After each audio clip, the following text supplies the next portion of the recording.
फिर शशि शेखर रस्तोगी जी, भावी मेयर प्रत्याशी।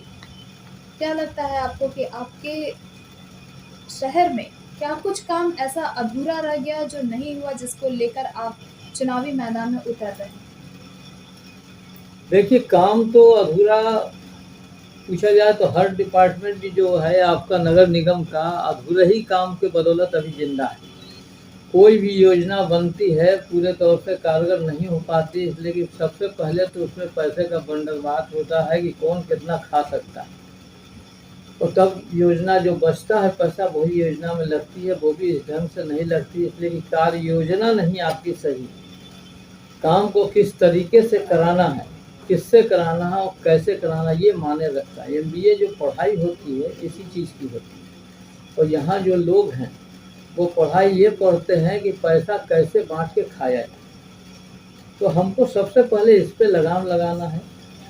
जो काम, जो भी योजना बने, छोटी हो या बड़ी हो, तो उसको सही ढंग से अगर काम कराया जाए तो योजना इतनी बढ़िया होती है, बड़ी बड़ी होती है। पैसे का भी अभाव नहीं है, लेकिन अभाव है इच्छा शक्ति का, काम कराने वाले की शक्ति का, उसके दिमाग की बात। काम होता है। अभी 350वां जयंती जब था, यहाँ सारे नाले को बिल्कुल बंद कर दिया गया। बड़ा सफाई दिखाया गया कि बड़ा शहर चौड़ा है, साफ सुथरा, लेकिन उसका कहीं भी दूरगामी परिणाम नहीं सोचा गया कि सब बंद कर दिया तो पानी निकलेगा कहाँ से। और उसके कारण आपने देखा होगा जो पटना सिटी इतना व्यवस्थित बना हुआ था, यहाँ कभी हमने, मेरी उम्र 70 साल है, हमने कभी आज तक पानी जमते नहीं देखा पटना सिटी में। तो कभी सोचा भी नहीं था, कल्पना भी नहीं थी। लेकिन हम लोग को उस दिन मजबूरी में ये झेलना पड़ा। आप लोग को खूब मालूम है कि कितने दिन तक पानी रुका रहा, निकल नहीं था। क्यों नहीं निकल सका? आप कहीं भी 1 इंच का भी छेद नहीं था। पूरा शहर जो है बंद हो गया, नाली बंद कर दिया गया, खाली दिखाने के लिए कि हम बड़े साफ सुथरा हैं और हमारी सड़कें चौड़ी। आपने जैसा कि बताया कि आप महिलाओं के लिए, खास करके महिला और पुरुष तो आपने लिखा है, लेकिन महिलाओं के लिए खास तौर पे आप सामुदायिक शौचालय बनाएंगे अगर आप आपकी सरकार, मतलब आप बनते हैं मेयर तो। आखिर आपको ऐसा क्यों लगा कि महिलाओं के लिए शौचालय का अभाव है और ये निडी चीज़ है? देखिए, इसका सबसे बड़ा अनुभव मेरे इसलिए होता है कि मेरी दुकान है, एक रिटेल शॉप है, और वहाँ औरतें जब आती हैं तो बाथरूम का इतना डिमांड होता है, यहाँ तक कि जो ग्राहक जानते हैं कि इनके यहाँ बाथरूम है तो बाहर से भी आके बाथरूम के लिए जाती हैं। तो हमको सोचने में मजबूर हुआ कि आखिर क्यों आती हैं। तो जब मालूम किया तो मालूम हुआ कि इतने बड़े शहर में कहीं भी महिलाओं के लिए कोई बाथरूम है ही नहीं। मैंने कई दफ़े सोशल मीडिया पे भी आवाज़ उठाई, यहाँ के मेयर से भी कहा कि आप महिला हैं, तो महिलाओं के लिए कम से कम थोड़े थोड़े दूर पर कुछ नहीं तो यूरिनल की व्यवस्था करावें, जिससे औरतों को जो तकलीफ होती है वो दूर हो। मेरे गली में ही 3-3 स्कूल बच्चियों का एक बहुत बड़ा स्कूल है। स्कूल के भीतर भी बाथरूम नहीं था। बाथरूम मैंने बनवाना को तो बनवा दिया, लेकिन उसका मेंटेनेंस नहीं हुआ। आगे चल के 2 साल में ही कोलैप्स हो गया, सब टूटा गया, कोई व्यवस्था सफाई की नहीं। तो आप सोच सकते हैं कि भाई जो चीज़ आदमी हम झेलते हैं उसका तो निदान होना ही चाहिए।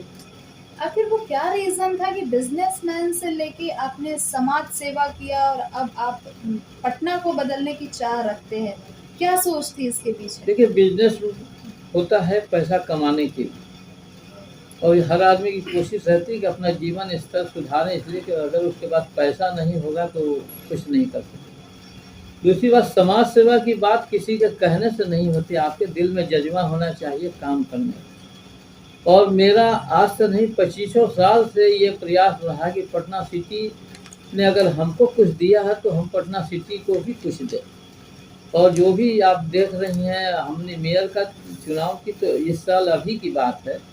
आप सोच सकते 20 साल पहले से हमने पटना सिटी में जब देखा कि आदमी को पानी पीने की बहुत दिक्कत है, तो मैंने सबसे पहला काम किया कि हर चौक चौराहे पे ठंडे पानी का संयंत्र लगवाया, जिससे लोगों को बहुत आराम मिला। जितनी मठ मंदिर यहाँ की हैं सबकी व्यवस्था को देखा, सफाई, मरम्मत, नया निर्माण जो कुछ भी होता है ये हम कराते रहते हैं। ये मेरा अपना शौक है। और यहाँ मंदिरों का ये गढ़ है। बनारस के बाद पटना सिटी ही ऐसी जगह है जहाँ मंदिरें बहुतायत में हैं और बहुत बड़ी-बड़ी और बड़ी प्रसिद्ध मंदिरें हैं। लेकिन देखभाल के अभाव में सबकी अवस्था जीर्ण। धार्मिक न्यास परिषद ने इसीलिए मेरा ही नाम यहाँ के 3-4 मंदिर के रख-रखाव के लिए धार्मिक न्यास बोर्ड की तरफ से मेरे को अध्यक्ष बनाया गया है। कोरोना काल में आपका नाम बहुत निकल के सामने आया कि आपने ये काम किया, लेकिन बहुत लोग आपको ऐसे पहचानते नहीं। क्या कुछ वो काम था, आज जनता को आपके मुँह से सुनने की ज़रूरत? देखिए, कभी भी काम के पीछे 2 तरह से काम होता है। एक आपके लिए अपने लिए होता है, एक दूसरे को दिखाने के लिए होता है। मैंने कभी कोशिश नहीं किया कि लोगों को दिखा के काम किया जाए, कोई मंच बना के किया जाए, फ़ोटो किया जाए, अखबार में फ़ोटो जाए, नाम जाए, ये मेरा कभी उद्देश्य नहीं रहा। इसलिए हमने कोरोना काल में भी घर-घर जाके अनाज बाँटा। हम कहीं स्टॉल लगा के और चेहरा दिखा के और माइक लगा के ऐसा नहीं बाँटा कभी भी। और लोगों को ऐसे-ऐसे जगह क्षेत्र में भीतर घुस-घुस के मुस्लिम इलाके में भी भीतर जाके जहाँ कोई पहुँच नहीं पाता है, बहुत से जगह ऐसी औरतें हैं या परिवार है जो आके आपसे माँग के नहीं ले सकता है। ऐसे-ऐसे लोगों को खोज के चिन्हित करके उनके घर तक पहुँचाया। तो ये अपना शौक था कि लोगों को आराम मिले और कुछ समाज का सेवा हो।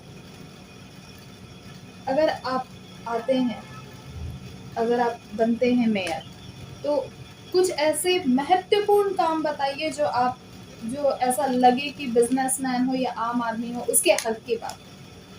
देखिए, बिज़नेसमैन के लिए सबसे बड़ी बात तो यहाँ जाम की समस्या बहुत ज़्यादा है। तो होना ये नहीं चाहिए, हम नहीं कहते हैं किसी को उजाड़ दो, किसी को तोड़ दो, हटा दो, ये नहीं चाहते हैं कि भाई वो भी किसी तरह से अपनी जीविका चलाना चाहता है, लेकिन उसको व्यवस्थित कीजिए। वेंडर जोन है, सब्जी वाले हैं, उनके जगह चिन्हित कीजिए, उनको स्थान दीजिए, उनका काम दीजिए।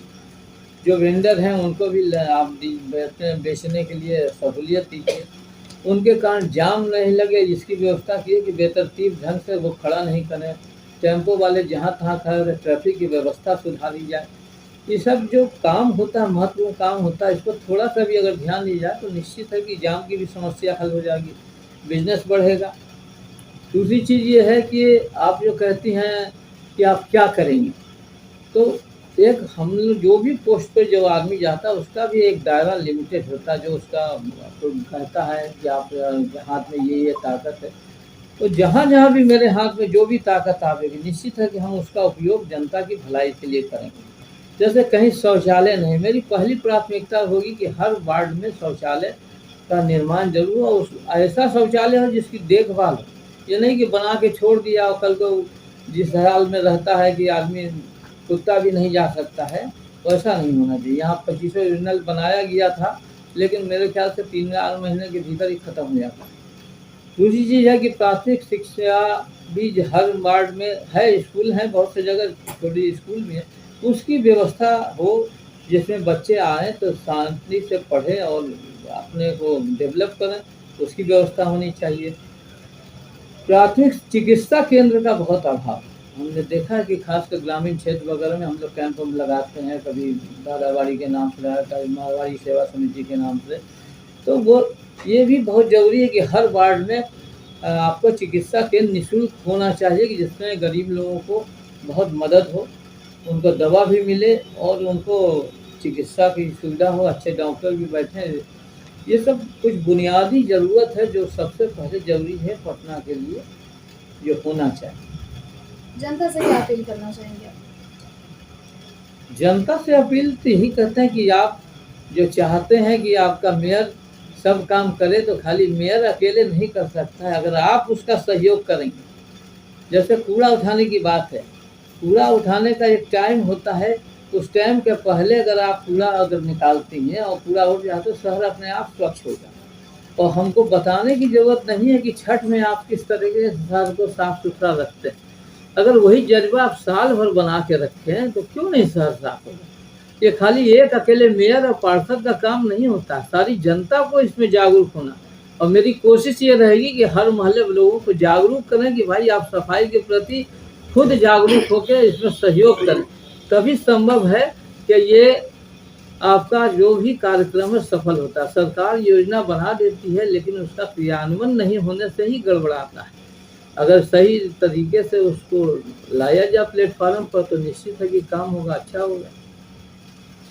अभी जो मौजूदा मेयर हैं, उनके 5 साल हो चुके हैं। कैसे देखते हैं, कितना विकास कर पाए हैं? देखिए, किसी व्यक्ति विशेष के लिए कहने की ज़रूरत नहीं है, ये जनता बताएगी कि उसने क्या किया, क्या नहीं किया। अगर जनता ये कहेगी कि अच्छे हैं तो उनको दोबारा लाएगी, अगर नहीं दोबारा लाते इसका मतलब है कि उन्होंने काम नहीं किया। ये हमसे पूछने की ज़रूरत है, व्यक्ति विशेष के लिए हम नहीं कुछ कहना चाहते हैं, ये आप जनता से पूछिए। फिर भी आप चुनाव में आ रहे हैं, आपने देखा होगा अपने क्षेत्र में अगल-बगल कुछ हम विकास के चुनाव काम। में आ रहे हैं, जो पटना में लगा कि पटना में ऐसा काम नहीं हुआ जो ऐसा होना चाहिए। सारे संसाधन के बावजूद आप इंदौर से ज़्यादा गाड़ियाँ रखे हुए हैं, वहाँ गाड़ियाँ 600 कुछ हैं, आपके यहाँ 720 गाड़ियाँ हैं। जनसंख्या इंदौर की आपसे कम है, ज़्यादा है, तो भी वहाँ सफाई है। आपकी जनसंख्या कम है तो भी आपके यहाँ गंदगी है। आपके यहाँ कर्मचारियों की हाजिरी बनती है 90, 92, 95 और कर्मचारी काम करते हैं 30। ये क्या है, क्यों है? कहीं ना कहीं तो गड़बड़ी है ही।